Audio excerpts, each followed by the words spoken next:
We'll go ahead and call to order the Kodiak Island Borough Assembly work session of Tuesday, December 17th, 2024 at 6:30 p.m. and we are in the Assembly chambers. The first item is citizens' comments. The local number is 907-486-3231. Toll-free number 855-492-9202. It's limited to 3 minutes per speaker. Anybody wishing to come forward or call in, please do so at this time.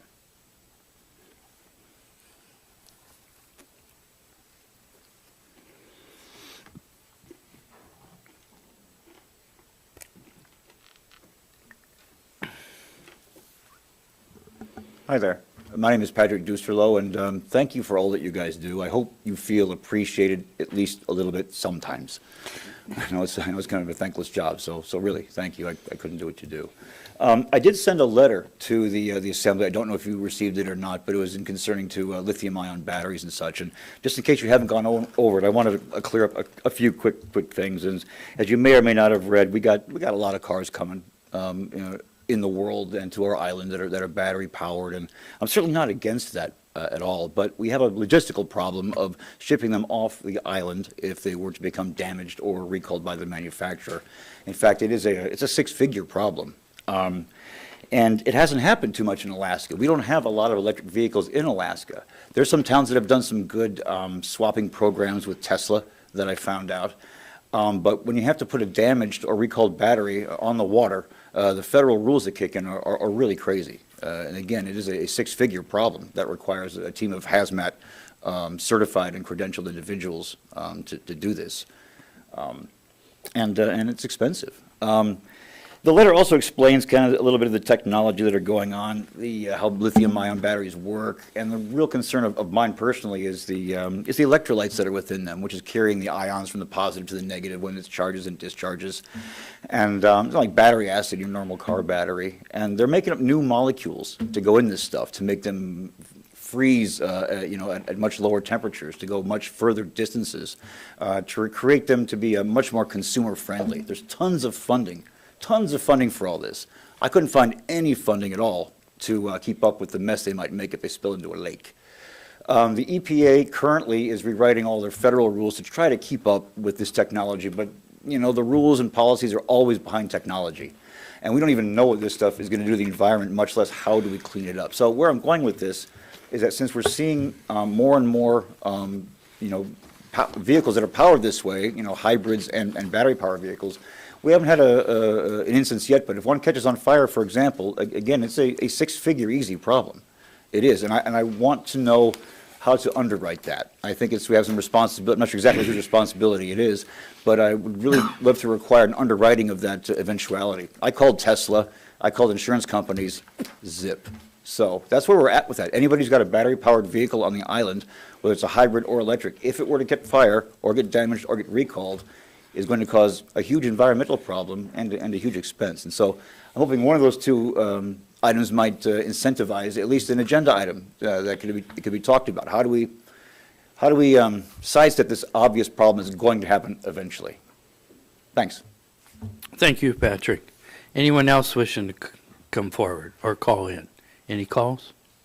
Seeing no calls, we'll go ahead and move on.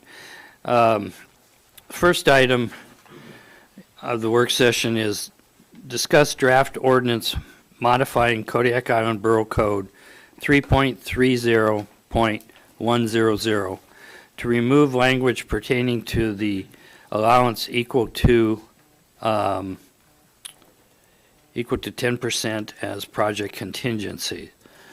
The requester of this is Assemblymember Ryan Sherritt, and he's not able to be here tonight. One of the things I'd like to probably look at doing is postponing this to the next work session to give him the opportunity on there rather than trying to discuss it in his absence. And what that would be is January 9th. Will he be back by then? He's been working in Anchorage part of the week. My understanding is he's supposed to be here for the for the meeting, but not for this work session. So is there any objections to that? Seeing none, we'll do that then. And we'll move on to the next one, which is discussion of list of potential projects using remaining state and local fiscal recovery funds, ARPA grant funds.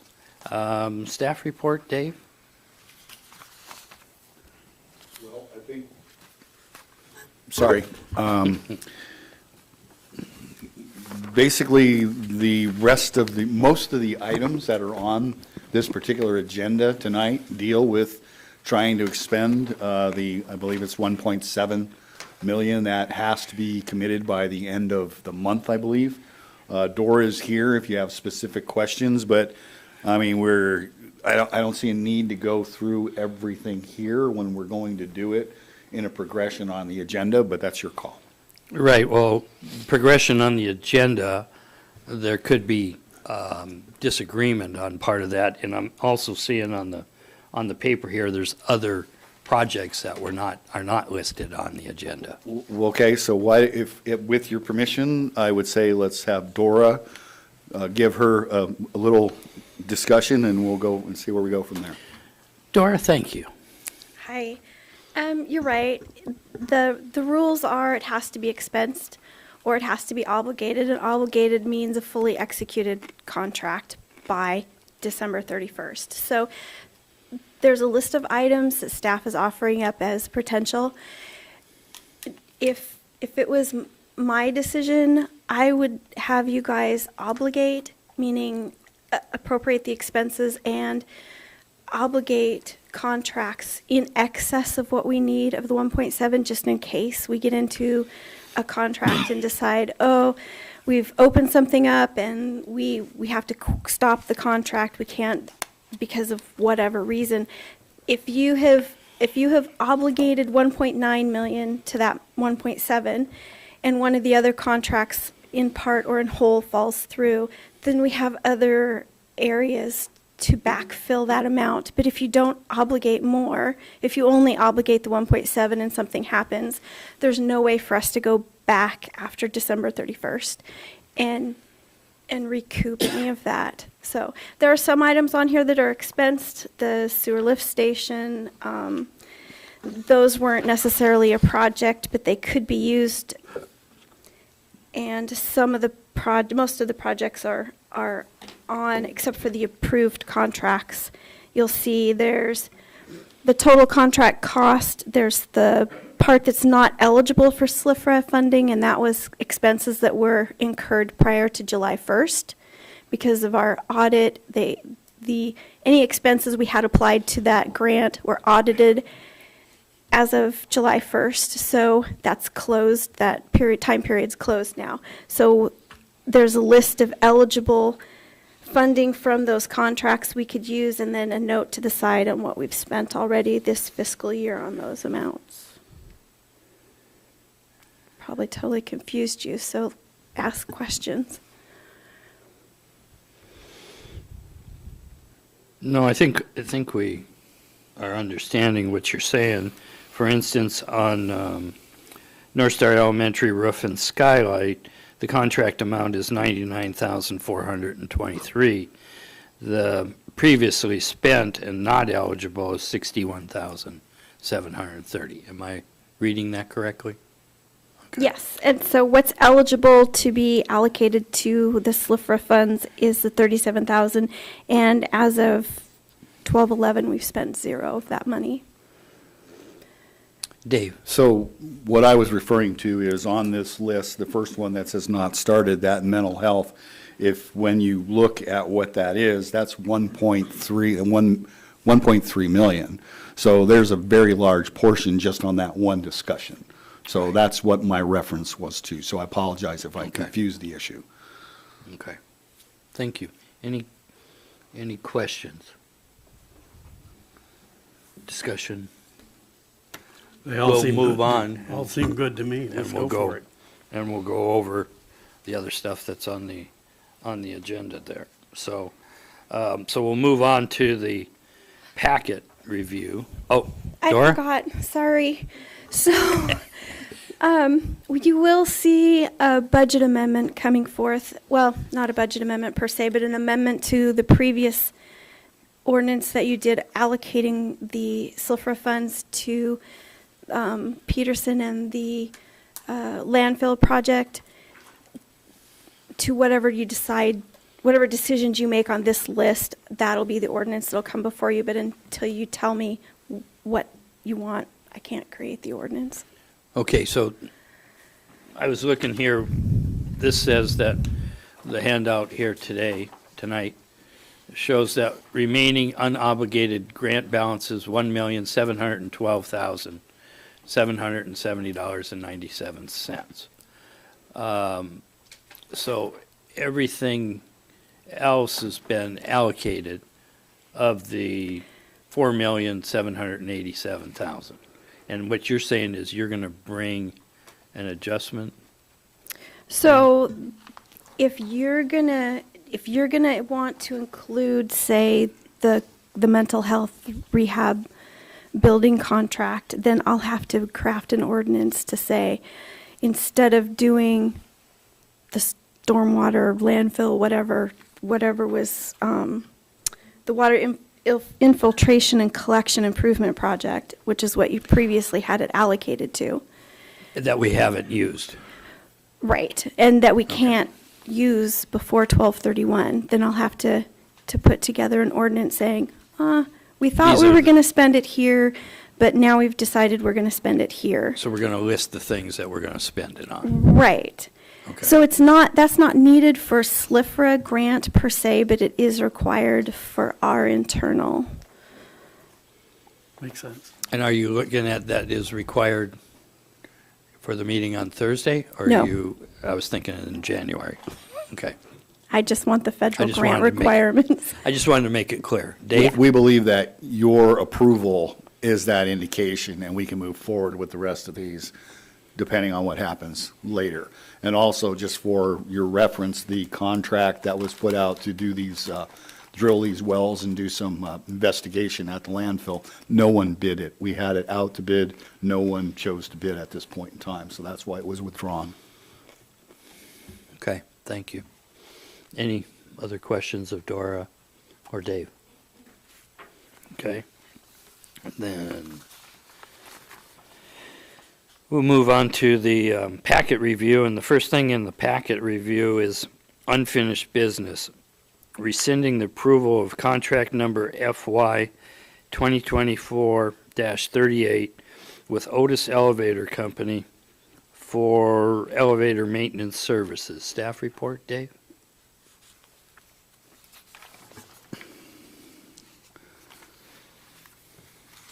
On June 27, 2024, the Borough Assembly awarded contract number FY 2024-38 to Otis Elevator Company. Since that time, the engineering facility staff have been engaged in contract negotiations to finalize.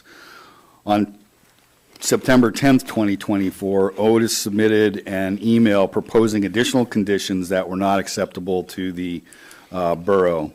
And through the borough attorney, basically, we were told not to move forward. The borough attorney's legal advice, as well as the clerk, was that the engineering staff should do a per bid section 2, part 18 bid cancellation of the invitation to bid, is to cancel the bid, and that was done. To kind of shorten this up a little bit, I was on leave when most of this was done. I got back the day before the next meeting. I came to the meeting and I did not realize that there was a bid cancellation. They also discussed, negotiated and discussed interest with the other company. And at that point, the second company did not want to do a tiered package. It was decided that the tiered package was not advantageous, and both companies then wanted to withdraw from discussing a tiered package. That's why the bid was canceled. So consequently, I think there was some confusion, and that's why this was postponed. So if anybody's going to take the heat, I'll take the heat. I won't go on vacation ever again, I promise.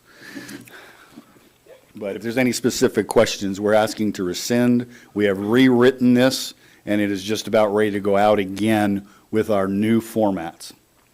Okay, Scott? So we're going to fix the elevators, but it's going to wait for a new contract. Correct. We're going to have to go out to bid again. Okay, thank you. Any other questions on there? Okay, thank you, Dave. Then, next item is under contracts, contract number FY 2010-36B, amendment number 2, lease and material sales agreement with Brecken Construction LLC for the lease and operation of the property commonly known as the Bells Flats gravel pits 1 through 4. Staff report, Dave? I'm kind of winging it here tonight. I didn't expect to do this, so please bear with me. This is basically exercise, well, I'll just read it. Contract number FY 2010-36 lease and material sales agreement was entered into as of July 1, 2010 with Brecken Enterprises for lease and operations of the property often referred to as the B tracks or the Bells Flats gravel pits. Contract number FY 2010-36 included the provisions, for 2 5-year contract extensions after the initial term expiration on December 31st, 2019. In 2012, the lease was assigned from Brecken Enterprises Incorporated to Brecken Construction LLC when there was a reorganization of that company. In 2019, contract number FY 2010-36A was approved to extend the lease through 12/31/24, which is why this is before you.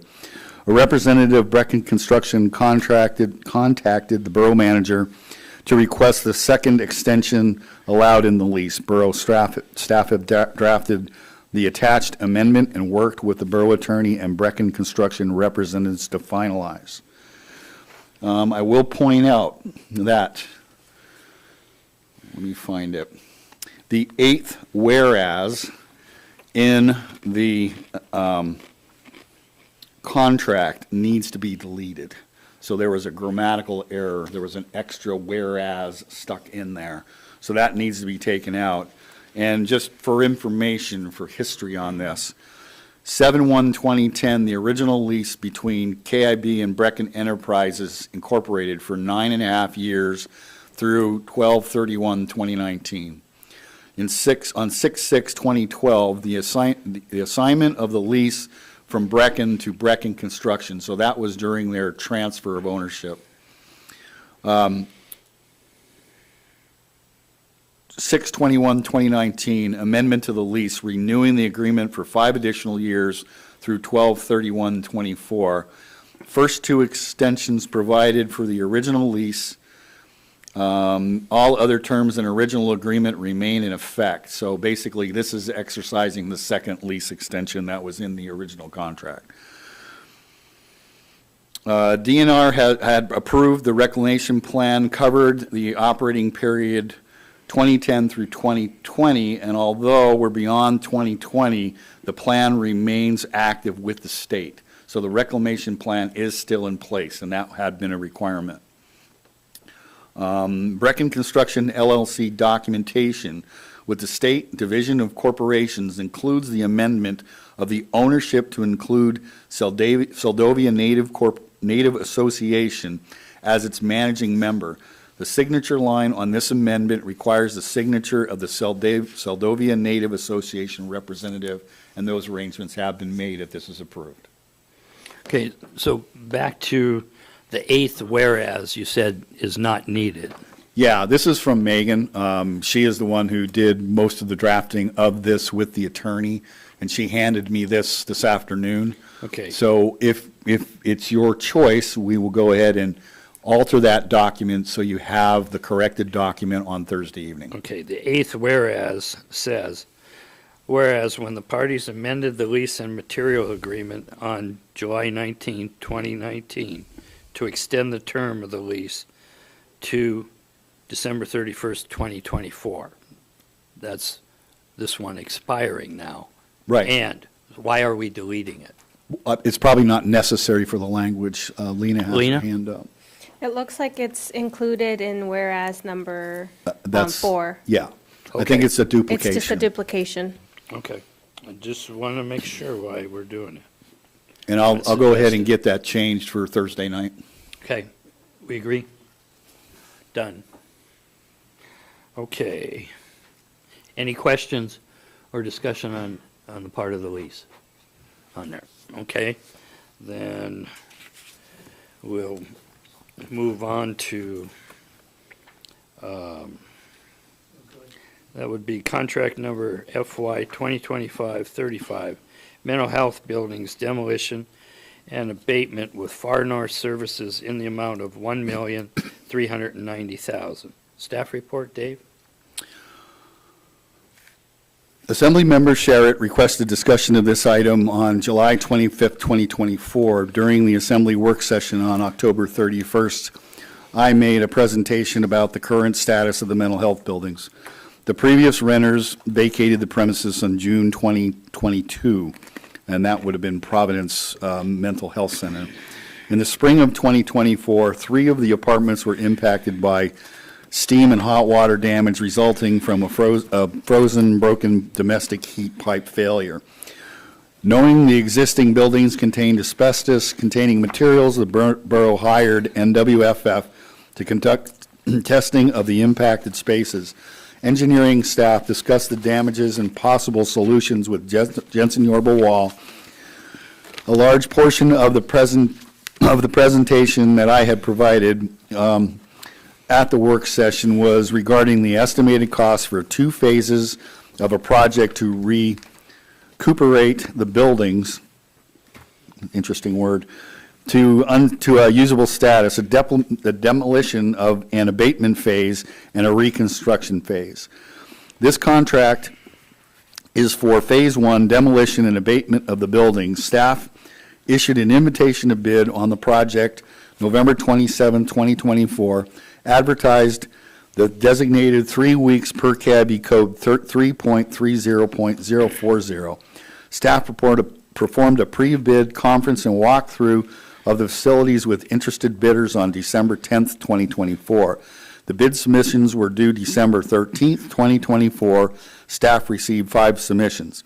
Following the review of the bid packages, all submissions were determined to be responsible bidders with complete bid packages. Far North Services, LLC, was determined to be the lowest cost responsible bidder.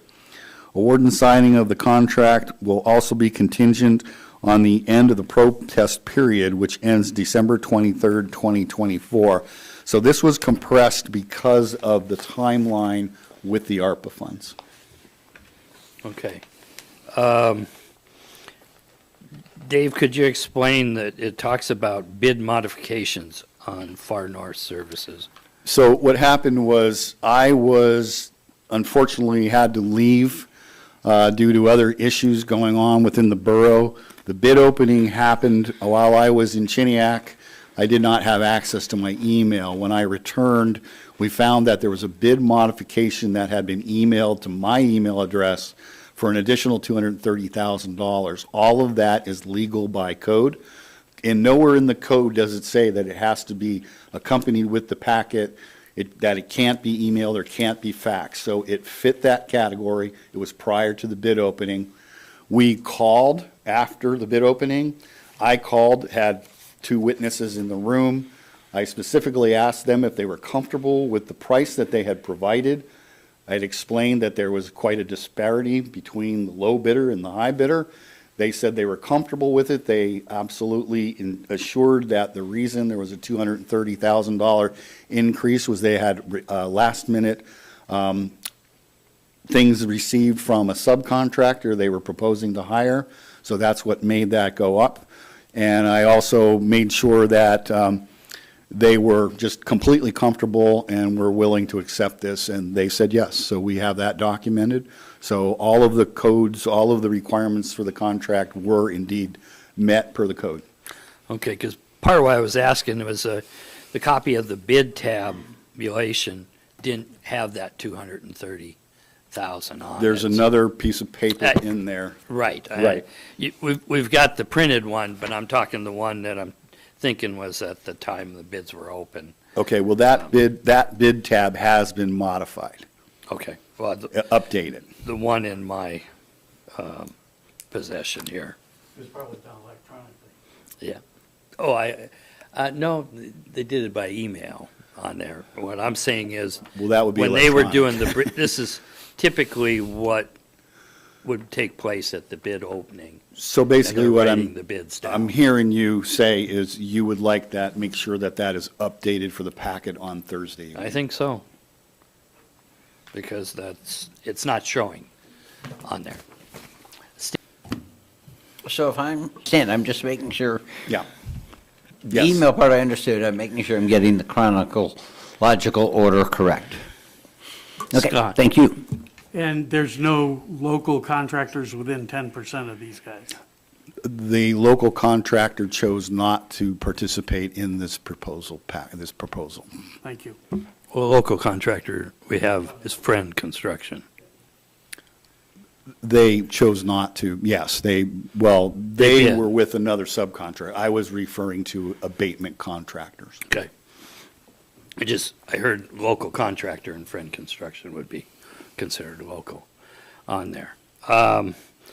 Dave, I'd like to talk about bid alternate number one that I have serious problems with when Far North is at $80,000.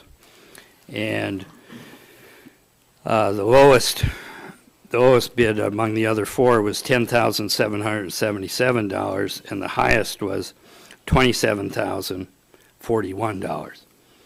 I'm of the mind not to award with alternate number one. That's totally your choice. But I'm looking, am I missing something? Because when I look at this and it's a Red Cross building across from the Borough, I'm thinking that's a 500-gallon tank in there. Probably 350 gallon, 250, Yeah. 300 gallon. $80,000 to remove it, I can't take when we don't know we have contamination there yet. Well, I understand what you're saying, but I would also state that even with that $80,000, you're still $400,000 lower than the next competitive bidder. Well, I understand that, but I'm looking at that individual item, their minimum of 3 times to 8 times the other I bidders. completely understand, but I don't know that I have the ability to negotiate that particular Oh, I don't individual think item. we have the ability to negotiate. We just choose not to. And I would say award that that's a decision of the assembly, should they choose to accept that. Go ahead, Bo.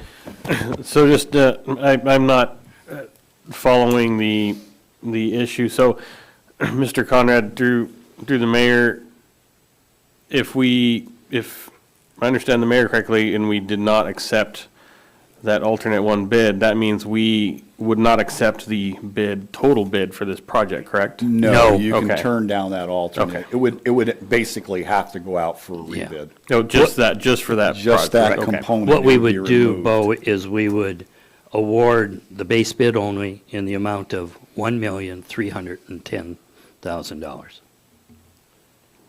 And that, I understand it's still lower, but I have a problem paying $80,000 to remove a 300-gallon tank. Yeah, I was just making sure that it wasn't contingent upon, one wasn't contingent upon the other.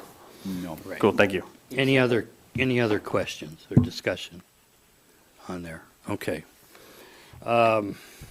Next item here is contract number FY 2025-36, authorization for design of needed pool repairs with Water Treatment Incorporated in the amount of $88,900. Staff report, Dave? So basically, we visited this quite some time ago. Some of you were on the assembly prior to this. And WTI had given us a proposal, staff presented it, and the assembly chose not to do anything with it at the time.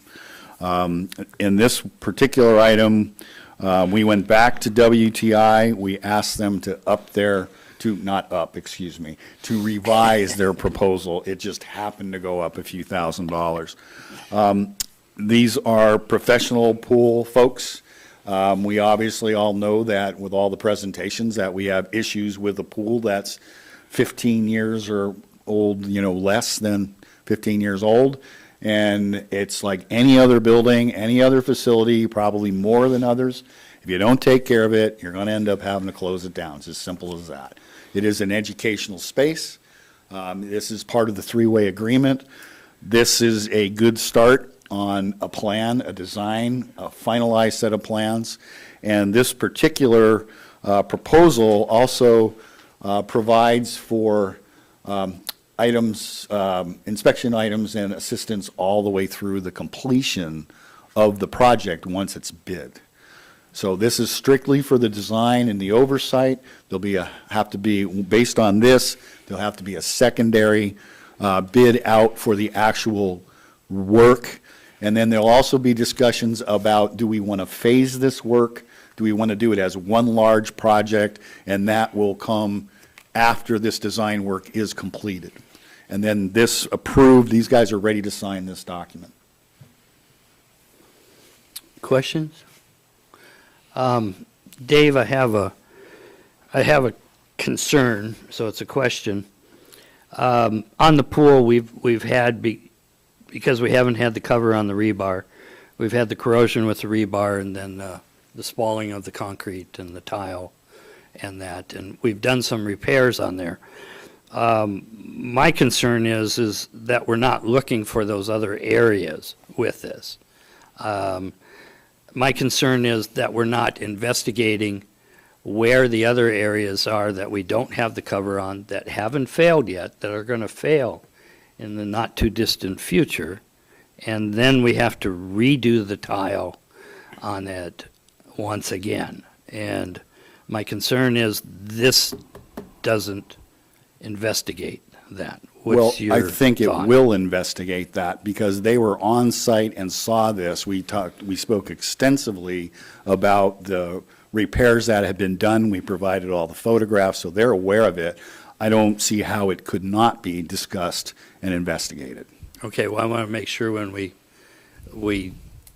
put this out to bid that we're looking for those areas to prevent reoccurrence. So what I can do is I can call Ryan before Thursday night, try to get a hold of him and make sure that that's part of this proposal. Okay, I'd appreciate it. Any other questions? Thank you. Next item is contract number FY 2025-37, authorization to purchase PFAS-free turnouts with municipal equipment supply, MSE, in the amount of $171,340. Staff report, Dave? So I'm not going to read this whole thing, but I will paraphrase, and I see Chief Ellis is in the back if you'd like to have him speak to this. But effectively, currently, the Assistance to Firefighter Grants is out, and one of the things that Chief Ellis has been doing at Bayside is looking at, I believe he's purchased several sets of these, 5 sets, so he was going to do a progressive change out. Long story short, the up-to-date legal NFPA turnouts that both volunteer fire departments have currently have PFAS in them. So you have a bunch of crazy volunteers that, unlike most of you, choose to run into fires. So here is an opportunity for you to show your appreciation and a little bit of respect for these volunteers. This is kind of dirt cheap, showing them that they actually perform a service for you. Right now, if we call the Coast Guard because of staffing shortages, we may or may not get a response from mutual aid. If you call the city, they're in a very similar situation. So here's stand up and show that you're protecting our volunteers. And I got a dog in this fight because I'm volunteer fire chief at Woman's Bay. We need to protect those few volunteers that come out and perform service for all of you. So that's my spiel. If you'd like to hear from Mr. Ellis, you can do that, but this is the only manufacturer that is currently making PFAS-free, NFPA-compliant turnouts, which is extremely important. The other thing I will say is we're not going to ball up and throw out our current turnouts. If we have a fire and someone gets soaked or contaminated, those turnouts come out of service, and potentially so does your volunteer. Those turnouts will be placed in reserve status, so we're ready to go again, because, fires and EMS calls, they never happen on the same day. Yeah. As we've given Fire Chief of Woman's Bay opportunity, I'd like to give the Fire Chief of Fire District 1 an opportunity. Any objections? None? Scott, would you please come forward and give your spiel? Chief Scott. Go up to the mic there and get a green dot. So I'm following Chief Conrad, so I'm absolutely going to fail here, but it is definitely an act I don't mind going after. To reiterate what the chief is saying, first and foremost, the gear in question is manufactured by Fire Decks.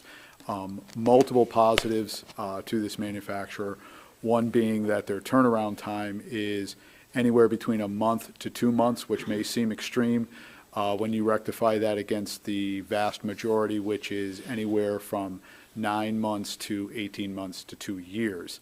The PFAS question seems to be the talking point of the day.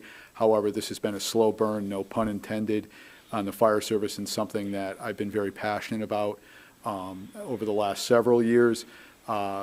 Many years ago, at the behest of chemical manufacturers, DuPont, et cetera, NFPA, National Fire Protection Association, came out with standards for firefighter protective gear.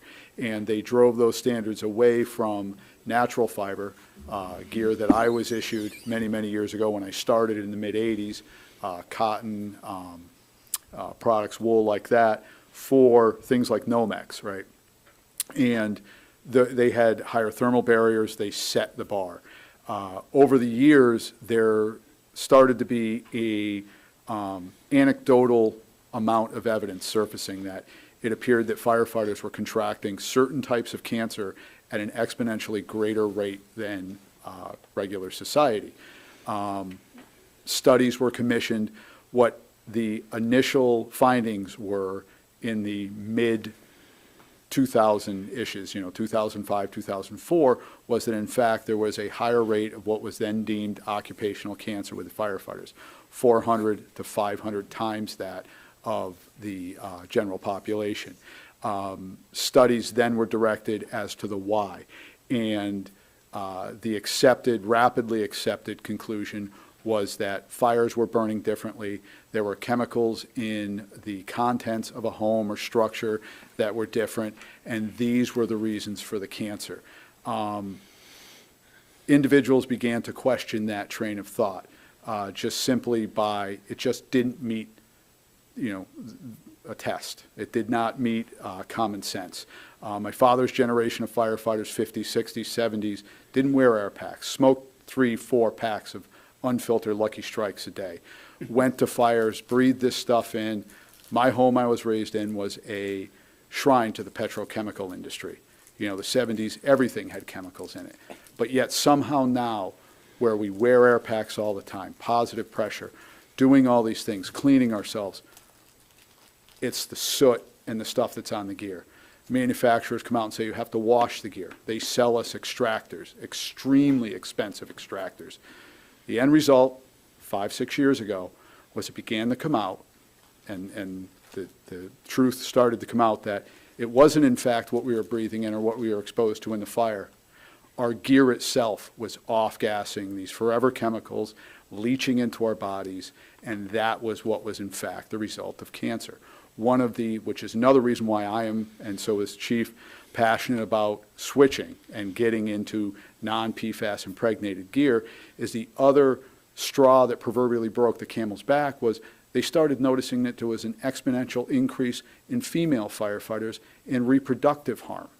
And they couldn't figure that one out at first.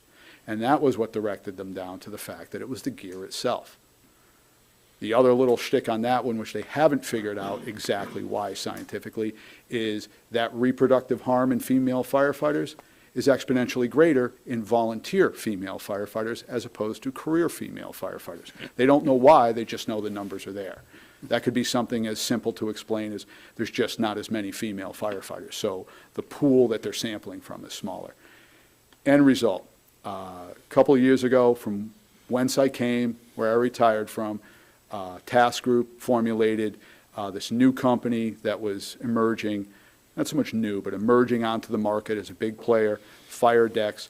One of their things was they were ahead of the game in developing thermally resilient gear that didn't use PFAS, did not use forever chemicals impregnated in the gear.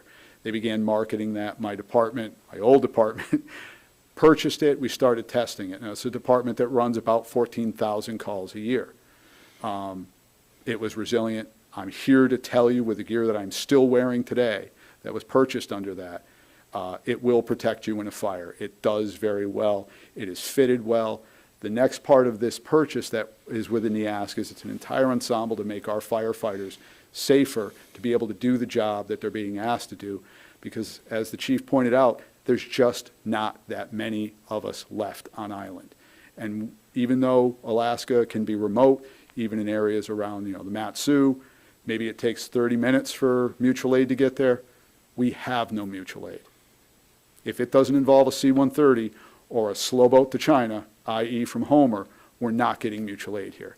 So we're asking the people here, most of whom are very minimally or not compensated at all, to do these things. So having this gear, which is fitted better, it breathes better, it is less tiresome on the individual using it. It's not going to kill them in 10 and 15 years. Plus, these are spec'd out and fitted with an escape belt and a what we call a bailout kit or firefighter self-rescue kit. All these things are designed to keep the firefighter safe. So all that spiel, as it was, I implore you to release these funds so that we may purchase this gear, so we can continue the good things. We're not just coming to you saying, hey, this is something we saw because we heard there was money.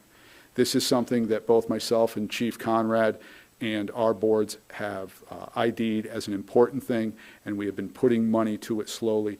This will just stop the clock on exposure much faster for our firefighters. So again, I know that there's many worthy projects here, and I'm not here to profess that I know the grand scheme of things that you all have before you, but I am imploring you that this money, this ask, be granted so we can do these things for our firefighters. Thank you.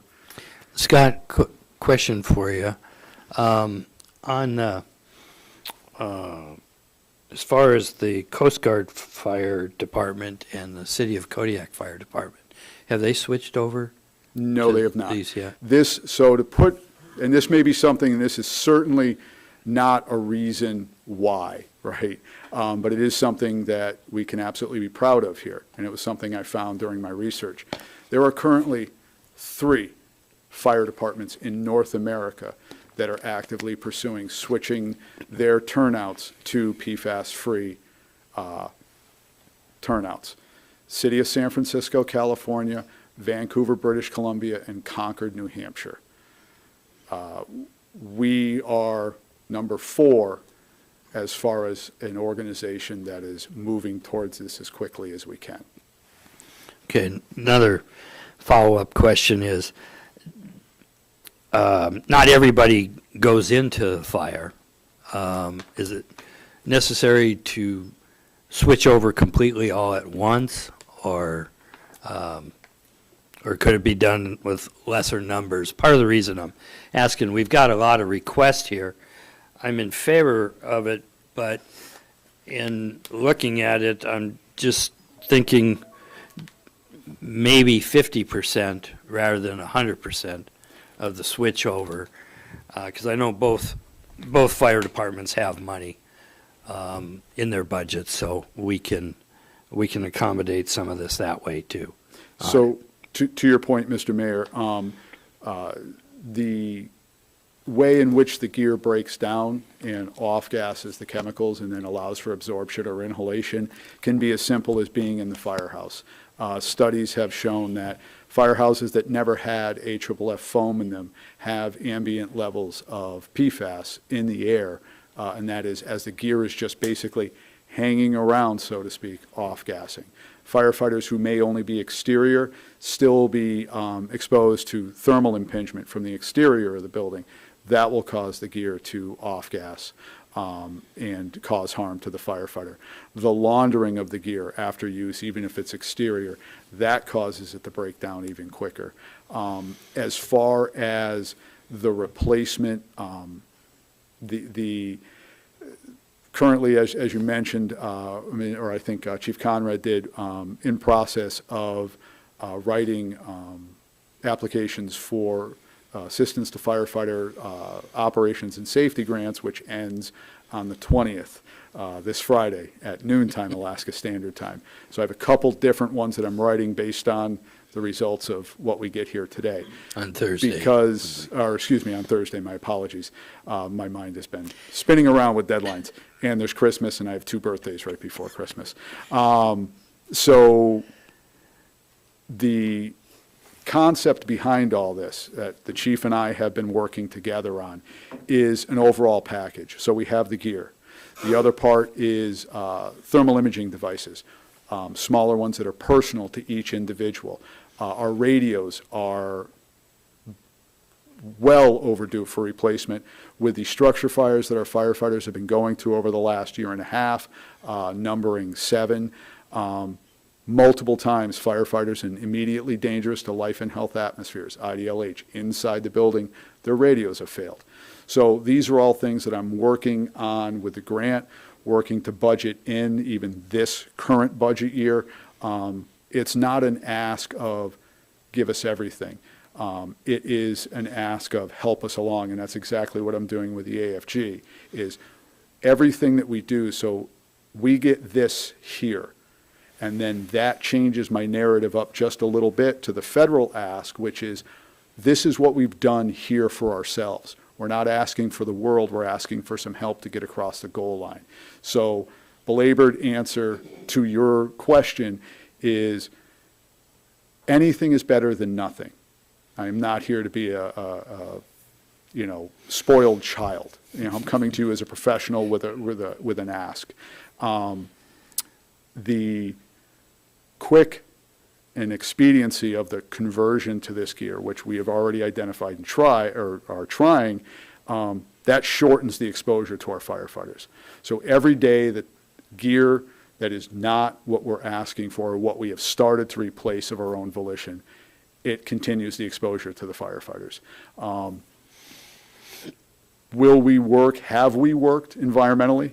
We have, to limit those. But again, the ask here, and as it has been presented, is the best case scenario for our firefighters. Thank you, Chief Ellis. Dave? Just as an additional comment, the current turnouts that we have, basically turnouts are allegedly good by the NFPA for 10 years. We're approaching that 10-year lifespan, and a majority of the turnouts we have in place currently were obtained under a grant, not direct from our budget. So we're following. Thank you. Bo? Thank you. Thank you, Chief Ellis and Chief Conrad. I support the full amount. I appreciate the work Chief Ellis has done in not only growing the ranks of our volunteer firefighting force, but expanding their training so they provide even more service to the community. I think this ask is completely reasonable and fair, and we not only could but should provide this to our firefighters. They're volunteering their time. They're putting themselves in harm's way. Why on earth would we compound that with putting additional harm their way via the gear that's meant to protect them, which is completely counterproductive to me. This ask is fair, it's reasonable. I will enthusiastically support the full amount.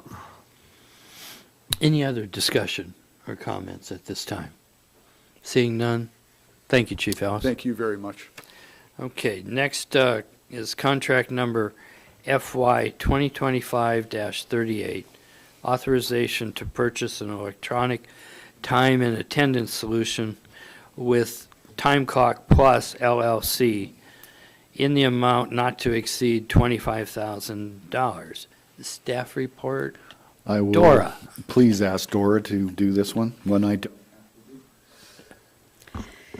So, after following a presentation about life, I feel like my ask might be a little, greedy. But I've wanted an electronic time clock here at the Borough since I was hired here.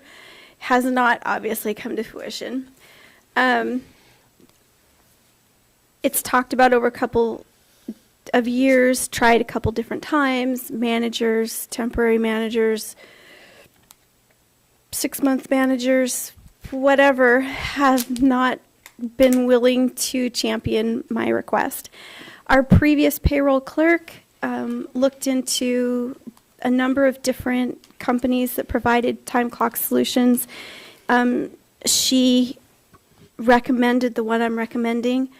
When she left, the project died because, of course, now I'm looking for someone new, and then you have to train them. And found someone new. She took it upon herself to look. After she passed her 6-month mark, one of her goals was to do electronic timekeeping, so she took it upon herself to look. She also came up with the same conclusion, the same product. So I felt pretty good about that. The city also uses this product, so I know there's no integration problem with our current ERP system. I have a part-time payroll clerk. I have been advertising for a general accountant for a year or so with no applicants. Finally downgraded to getting a fiscal analyst. Thank you, Mr. Johnson.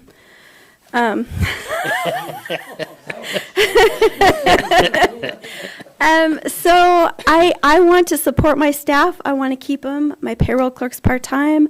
I would like to have a program that will enable her to continue to work effectively on the job and take on more, even though she is only part-time, by eliminating a day of her work, tracking people down, getting them to correct the timesheet that they just, copied over from last Excel spreadsheet and didn't make any corrections and changes to. So that's all I have. Thank you, Dora.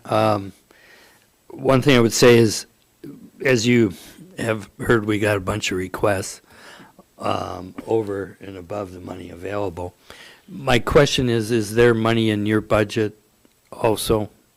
Okay. There is. I have I a just- vacant position that was unfilled and now is currently filled. But so I do have extra money. If I don't get my Christmas present, I'm okay with that. If you compare this to, firefighter turnouts, I'm dead last. I get it.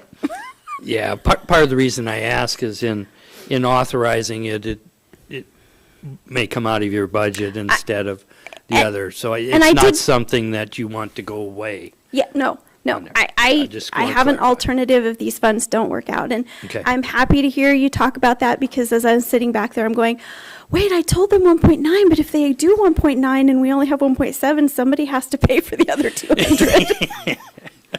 So, thank So you. thank you. Any other, Steve? At the present time, okay, if you get this time clock system, does that mean all the employees are going to check in and out? And what are they doing now? There's two options to this. There's the hardware option. There'll be hardware around the borough. They can, flash their badge and it'll log them in. And then when it's time to do their payroll, they can go in and modify it if there are discrepancies, or if their badge didn't trigger, or, if they went in a separate door, if two people came in at once. There's also issues with the landfill staff. They don't always have the capability of getting to a computer, so I don't know that they will be transitioned, but there's an option for hand entry, so it's a pretty flexible system. Steve, go As ahead, part you of got the a follow-up? what are they doing now? Most of the people, are they checking in and out, filling out a time card, or are they For just? employees, Yeah. generally our employees have, it's a Excel spreadsheet, clocks their in and outs and lunches, any vacation and time off and stuff like that. As for the landfill has a little different process. So Dave, It depends on the department. My department has a different structure of time card where I can have people work on 6, 7 different things in a day. So consequently, they will account for each of those items on a time card. When you're trying to get payroll done in a short week and there's a whole bunch of mistakes, you're spending a whole lot of money for myself and my staff to run around and get those time cards straightened out. I truly think that, begrudgingly, I'm going to say this, I think this will be better. I haven't had a time card in 16 years that has lasted more than a couple of months without having to fix the formulas. okay, we got Bo and then David Johnson. Thank you. I believe we talked about streamlining your day-to-day a year ago when I first got up here, and time has moved pretty quickly. I'm glad to see this in front of us. I will support it, no matter where the funding source comes from, or the funding comes from. You and your staff spending time to compile Excel files and proof them, to me, is decades behind the curve. Streamlining processes, because your time and your staff's time can be better used elsewhere, is something I will definitely support. Dave, Thank you, Mr. Mayor. Yeah, I think it's absurd to be using a spreadsheet to track hours in 2024. So absolutely support it. I can tell you Time Clock Plus does not solve every problem you're going to have. You will still be putting a painful amount of time into figuring out people's hours because we use little remote stations for people who don't have computers, but they don't always work. And I'm glad you recognize that not everybody sits in front of a computer all day, and asking those folks to somehow get on a computer and fix their time cards is kind of an unrealistic ask. So I would encourage maximum flexibility with folks as you implement it. But yeah, it's very much overdue, so I'll support it as well. thank you. Any other questions or discussion?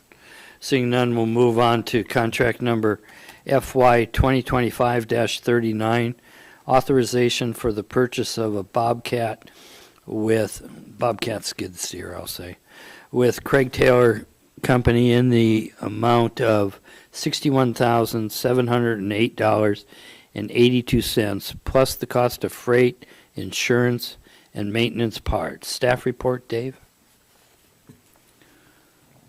The Kodiak Island Borough Engineering Department intends to purchase a new skid steer loader for the support operations at the Borough landfill. The existing skid steer loader will then be relocated to the leachate treatment plant, where it will be used for facility operations and serve as a backup for the new skid steer loader at the landfill. The borough is eligible to acquire the skid steer loader through the state of Alaska's procurement program via NASPO, which is the National Association of State Procurement Officials. NASPO facilitates competitive bidding to ensure the municipalities receive the best pricing for procurement. The quote for the skid steer loader, along with the necessary attachments for landfill operations, has been provided by Craig Taylor Company, an approved vendor under the NASPO contract. Quote for the equipment and attachments is $61,708.82. So this NASPO contract already meets our purchasing requirements, so we don't have to go out and advertise and whatnot. And I will also say to you, we do have the funds within the budget to pay for this if you choose not to. This is just an opportunity to, everybody uses the landfill, it's on the road system. There's a whole bunch of people that contribute to the mess out there, and that is one of the, probably the highest use devices that's out there. Carl will love it at the LTP because I think he basically has to crank start the one that's down there because it's so old and it's worn out. So this provides for a new machine for the baler floor and also upgrades what we have existing down at the leachate treatment plant. Thank you. It was going to be one of the questions I had with the, as far as, was this something that was budgeted to begin with on there too? So go ahead, Dave. It was not budgeted, but there's other items of equipment that we did not purchase that we had discussed. If this isn't purchased this year, it will be budgeted for next year, and I will likely ask for 2 and be greedy. Thank you. Dave, you had a hand up. Thank you, Mr. Mayor. What's the age of the existing model that we have?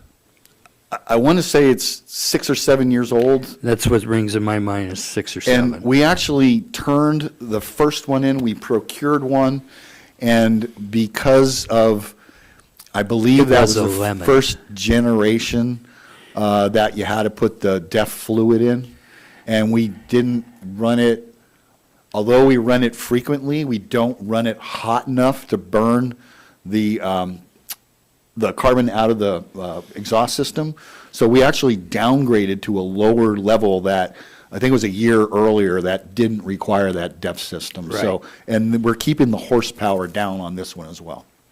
Yeah, this was, we got a lemon and ended up turning it back to them. So it didn't work from day one. They actually took it back and gave us credit because it was such a new machine. We didn't get full price, but we got credit and then got the new machine through them as well. So, Dave. So if I could follow up on that, does the borough have an adopted repair, replace schedule for its heavy equipment? I'm going to say that's a debatable conversation. I believe that we should. Most items of this nature are 10 years, is pretty natural, pretty common. We do a majority of our own maintenance on these items, so we do keep up on our PMs and whatnot. I personally believe in critical spares, so there will always be the next set of maintenance items on the shelf if this is procured. That's just the way I think you should run machinery. Thank you. I would just submit that I firmly believe in the bathtub curve, and when a piece of equipment gets so old that you spend more than it costs to replace it to keep it in operation, there needs to be a plan in place to replace it before it becomes an emergency. So that's something, I'm working with, and I would like to suggest the borough staff look at it as well as, identifying these pieces of equipment and, their drop dead date for when, replacement will be the wiser option to repair. Yeah, in equipment, it's not so much age as it is hours. And so some equipment gets used a lot more than others. So that's why we can have a dozer that can go 15, 20 years, loaders that can go 20 years, no problem on there. So it's more, so yeah, we look at it and we try and get as much out of the equipment, but yes, and when it costs more to repair it, then we tend to get rid of it. So, but thanks for those comments. Any other questions? We're going to take a 7-minute break at this time. Thank you.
waiting for one more here.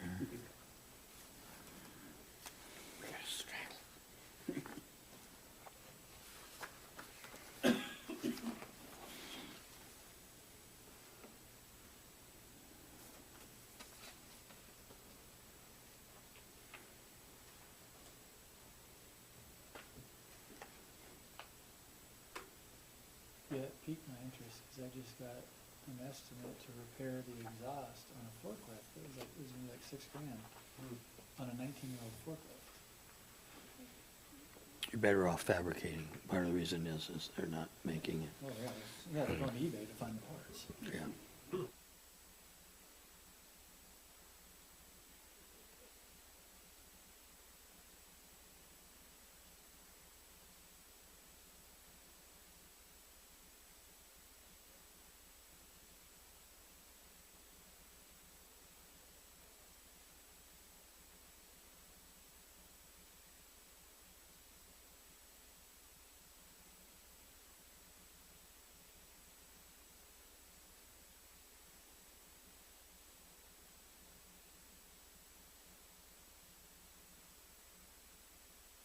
Start.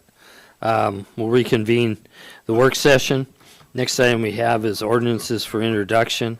Ordinance number FY 2025-9, amending Kodiak Island Borough Code Title 17 zoning, Chapter 205 amendments and changes, Section 17.205.055, submission to Assembly to require submission of all rezone requests to the Assembly for review. Staff report, I guess I'll probably report on I can that. read it as best as you can. Okay, I'll let you go ahead and read that, and I'll fill in from there. The Planning and Zoning Commission at its regular meeting of November 20th, 2024, voted 4-0 with 3 absent commissioners to forward a recommendation of approval for an amendment of the KIBC Section 17.205.055 submission to Assembly that would require all rezoning requests to go to the Assembly for review. The current code requires a recommendation for denial to be appealed to the Assembly. The borough attorney has informed community development staff and the commission that this requirement is not an appropriate use of the appeal request.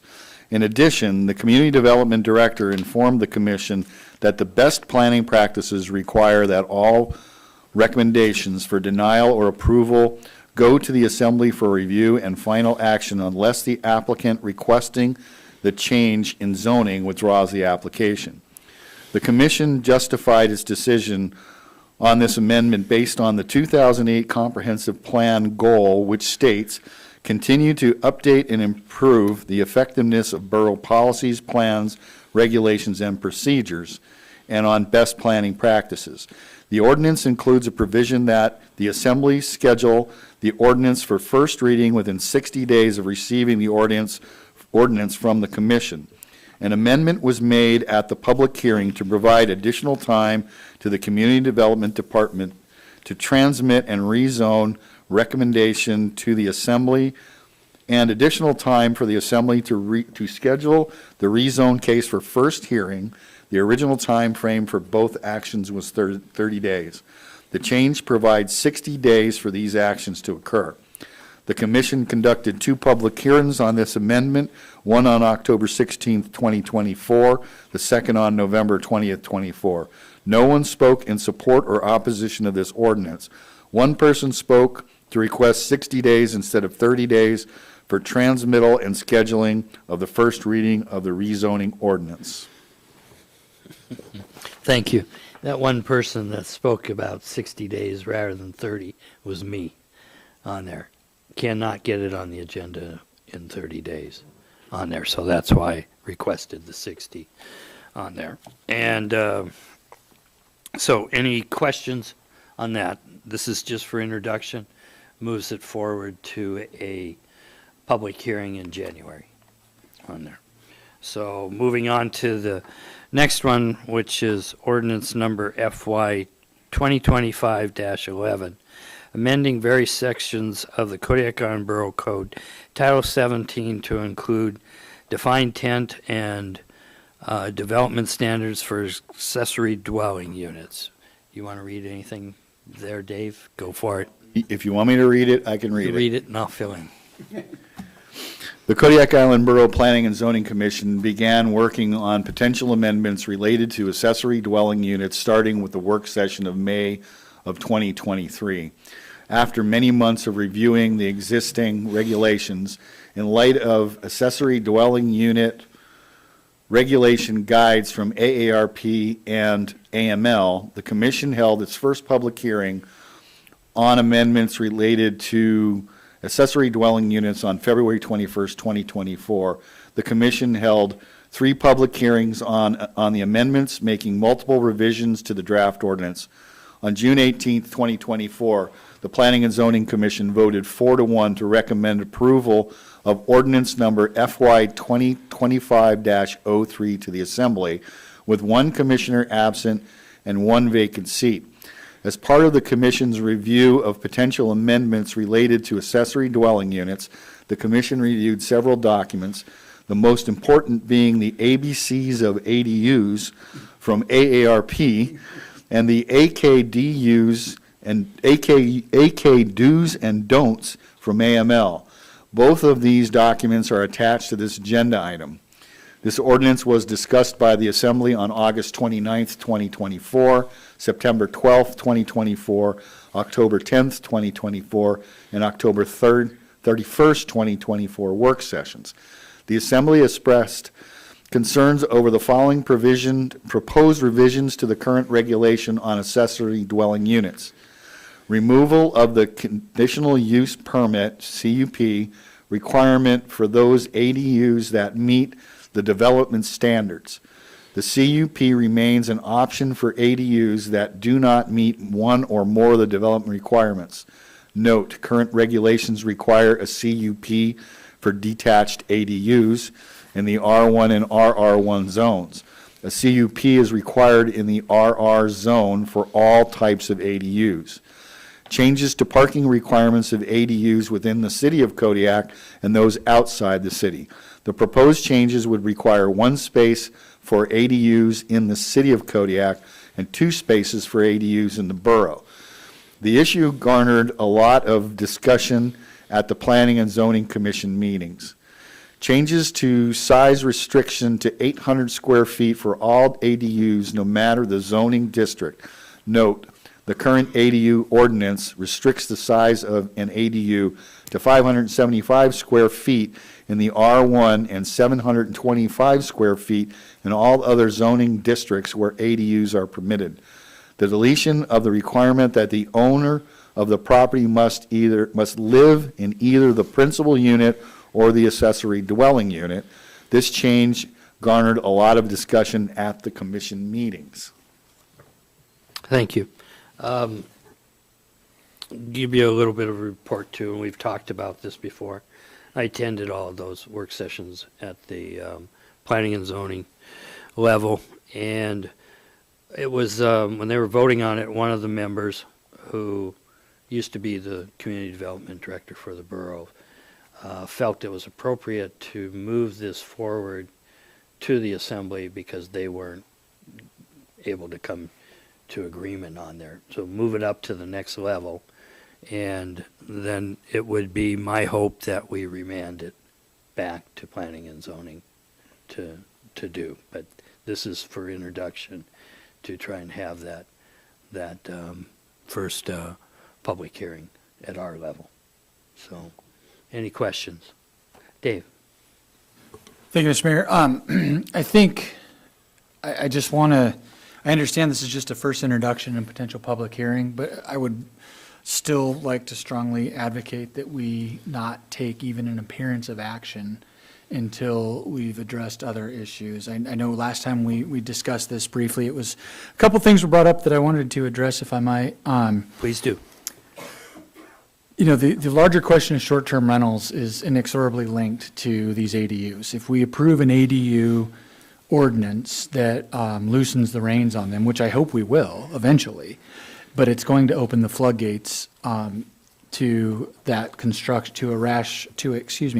an incredible amount of attempted construction on these. At the same time, I believe I know for a fact, I believe 3 concurrent efforts among the assembly already to address short-term rentals. And so one of my fears is that because, the marginally informed folks think the floodgates are opening, they start investing in an ADU they plan to use as a short-term rental, and then all of a sudden, new rules are put in place before anything can happen. And I think that would create a really unfortunate and unintended consequence for us.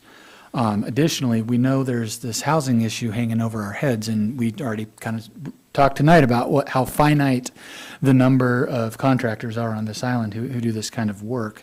I don't want to see potential developments hindered by a rash of ADUs being built to act as short-term rentals. We have limited resources on the island. That's construction materials, that's contractors, that's borough and city staff who can improve these things. And so every ADU being built to operate as a short-term rental is one unit that used for a resident that isn't being served. So for that reason, I strongly feel that addressing ADUs before short-term rentals is putting the cart before the horse. Thank you. Well, then I'm looking for suggestions, because an option would be to vote it down in first reading and remand it back to planning and zoning, or just vote it down completely. That kills it, and then we decide from there where we might want to go. Steve, and then Bo, and then Scott. I personally would like to move it forward so we can have a public hearing and hear their input, thoughts, and feelings. I understand the short-term rental thing.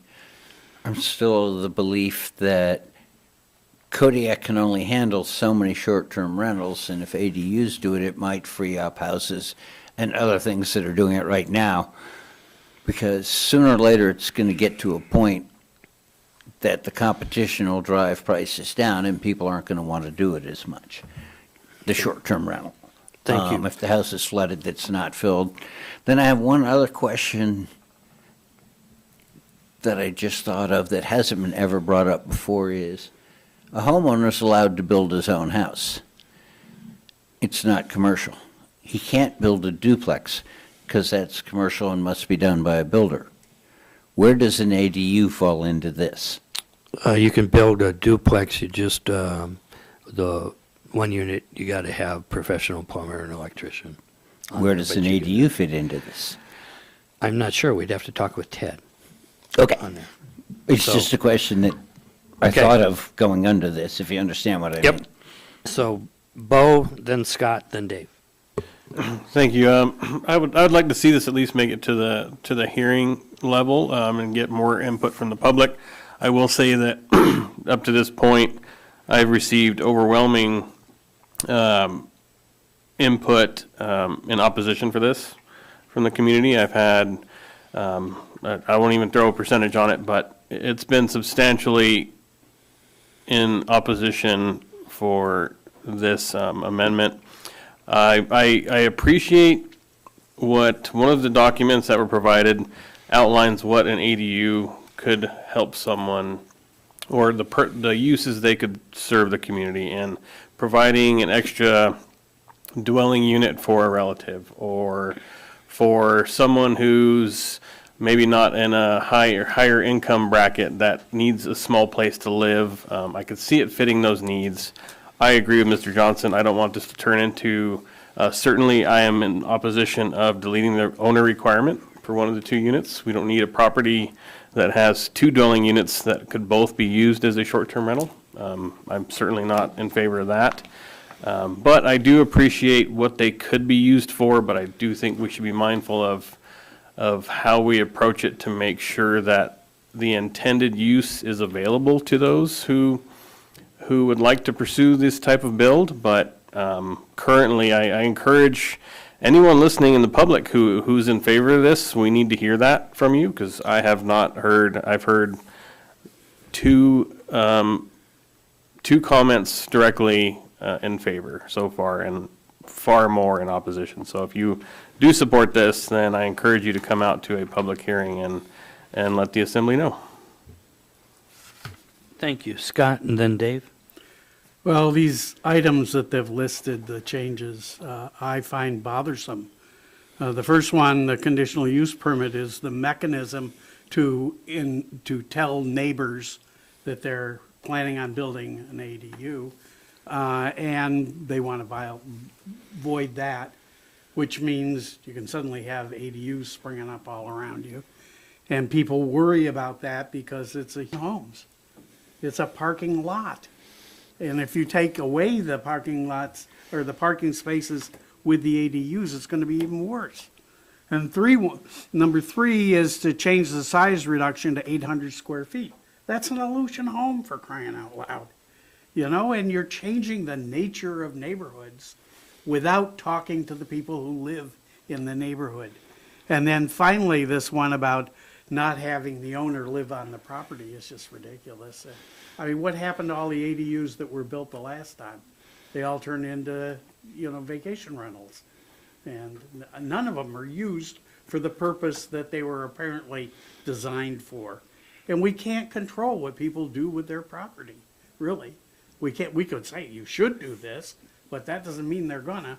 And once the building is sold by the original owner, what do you do then? We're just left up Schitt's Creek without a paddle, essentially. So those are my feelings about it. Thank you, Scott. Dave.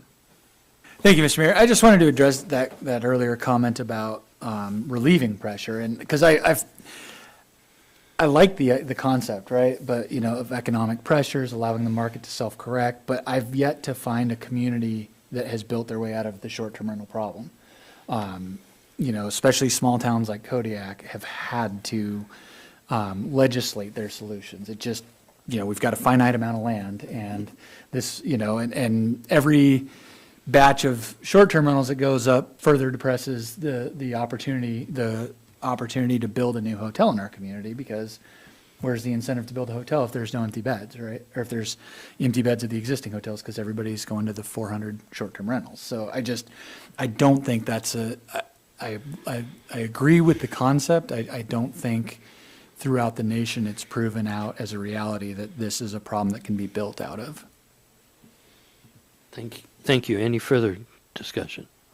Seeing none, we'll move on to the next item, which is under other items, abbreviated and informal hearing for the continued operation of restaurant and eating place license Sizzler Burger / Peking Restaurant, license number 2611, and restaurant and eating place license Second Floor Restaurant, license number 3293, during the second year of their biannual license period. Staff report, Lena. Thank you, Mr. Mayor, Assembly members. I have updated the information in your packet, and I have also provided a timeline per the request of Deputy Presiding Officer Griffin.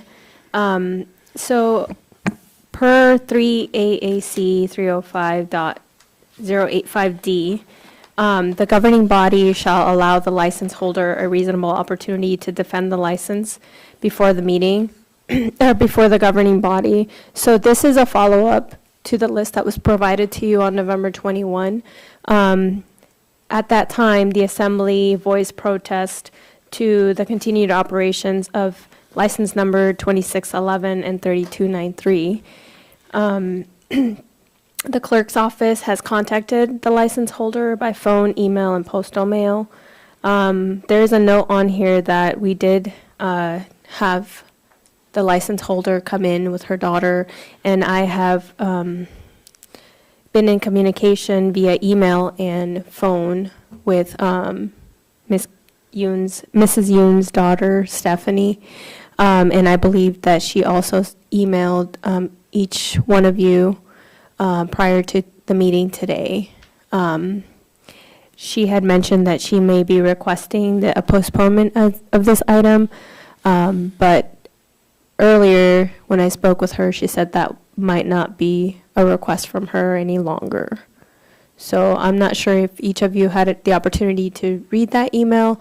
I did email her as a follow-up to get a copy for you, Mr. Mayor, and for Assemblymember Smiley, who does not have access to his Assembly email.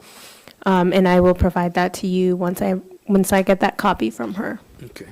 And I'm happy to answer any questions you guys might have. Any questions at this time? Seeing none, we'll see if they have the opportunity to show before us here and also on Thursday. So we'll go from there.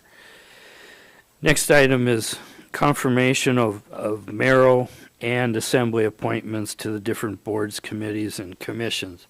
What we have is mayoral appointments is John Moline and Doug Mathers for the terms to expire December 31st, 2027, and Victor Weaver for a term to expire December 31st, 2026 on the Architectural and Engineering Review and Building Code of Appeals Board.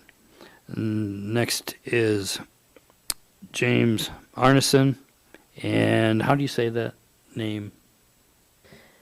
Pisa? And the last name? Famui? Okay, thank you. You did a better attempt than I would have, so I appreciate that.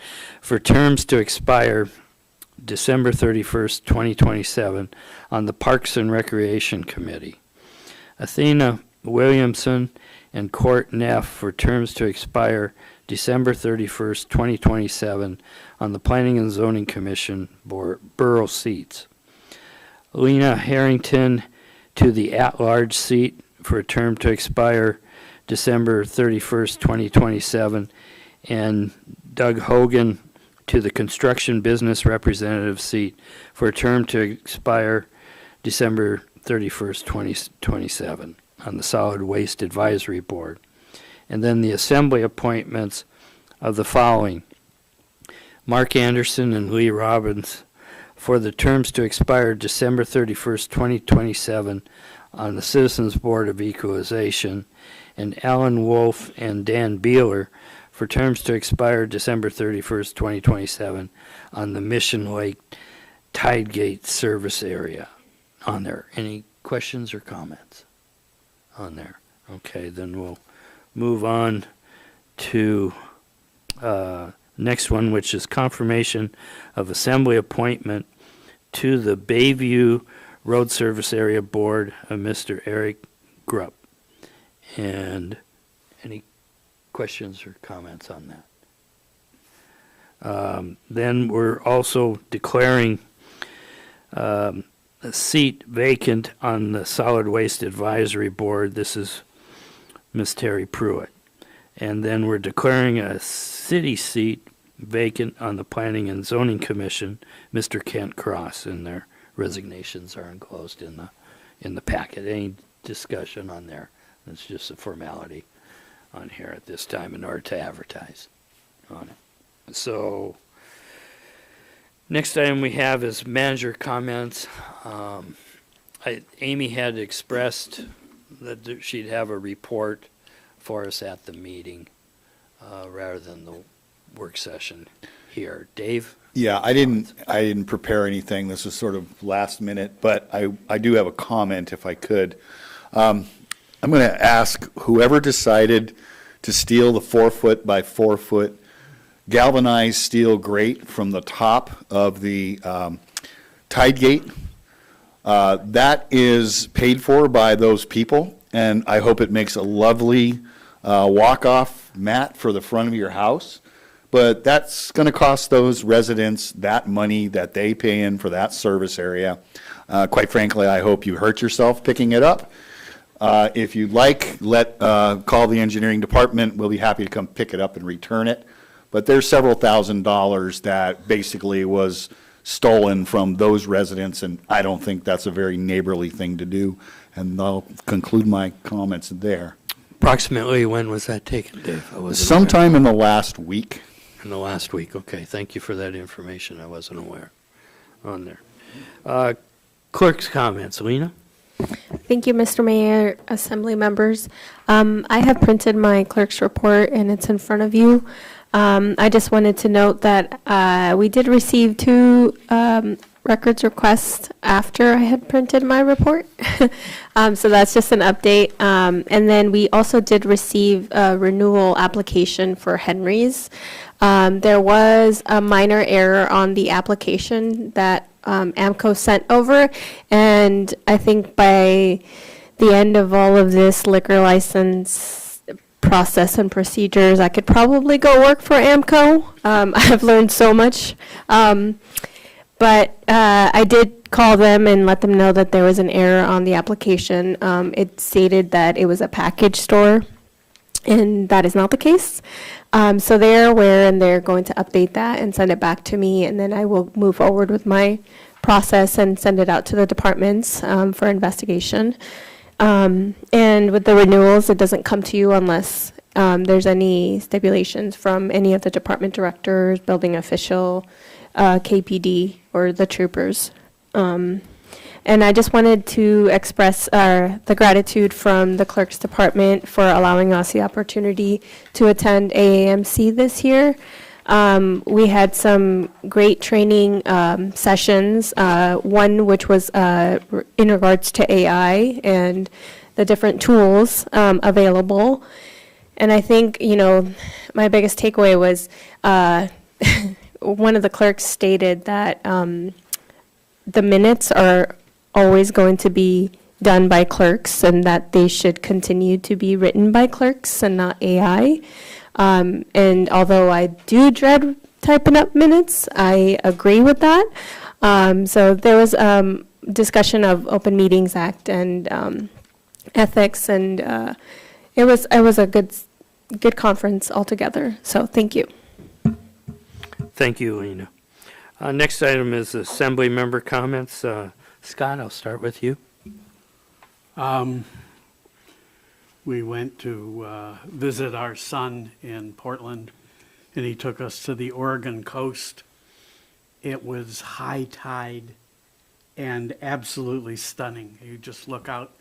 We were all talking. There was just a group of 18 people in his girlfriend or wife's family that was at this house that had 8 bedrooms, 2 dishwashers, 2 stoves, ready for parties, and a view right out to the ocean where these huge waves are coming in.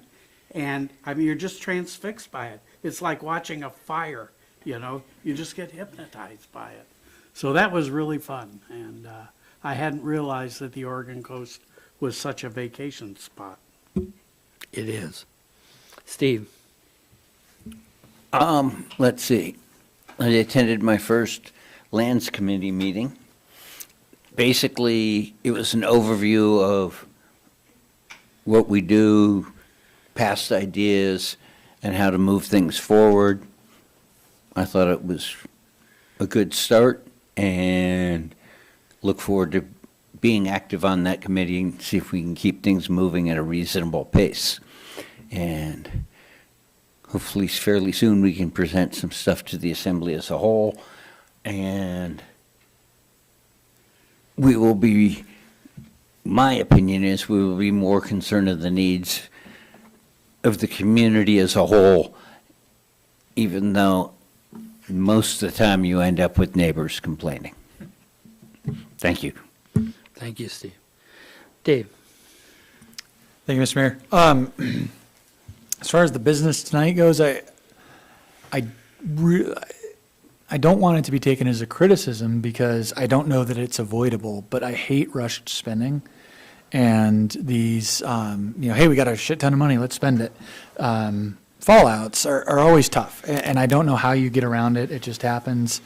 I think working towards kind of a living document of a wish list of things that we know we'd like to get into a budget in the future, maybe, so that when we have to make this decision on how to spend $1.7 million Thursday, and we're weighing, do we buy the time clock or do we buy the turnout gear? Well, was one or both of them on the list at the beginning of the year?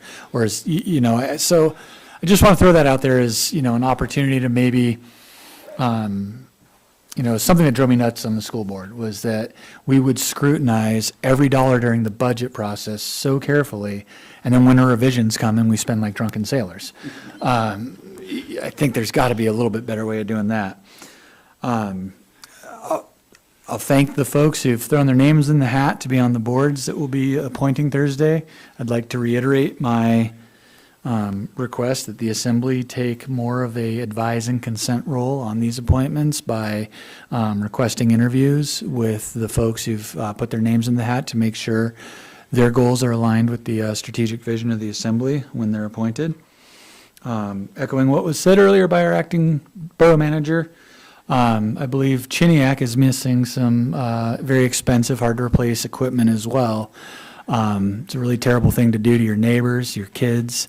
My grandfather used to have a saying, I don't quite remember, but it had something to do with being a good candidate for a one-way trip on a crab boat. So there's that. So I'll leave it with that. Thank you, Mr. Mayor. Thank you, Dave. Jared? Nothing for me tonight. Bo? I just wanted to let the community know that there is a joint City of Kodiak, Kodiak Island Borough Fisheries Work Group meeting tomorrow.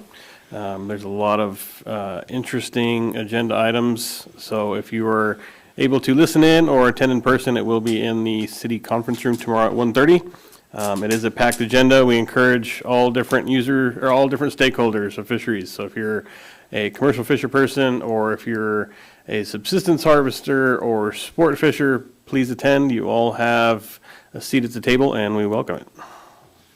Thank you. Mayor's comments next. I don't have any comments right now. We'll be making them Thursday night in a couple of days. So, in 2 nights. yeah. So with that, we'll go ahead and adjourn at 8:13. Thank you all for attending.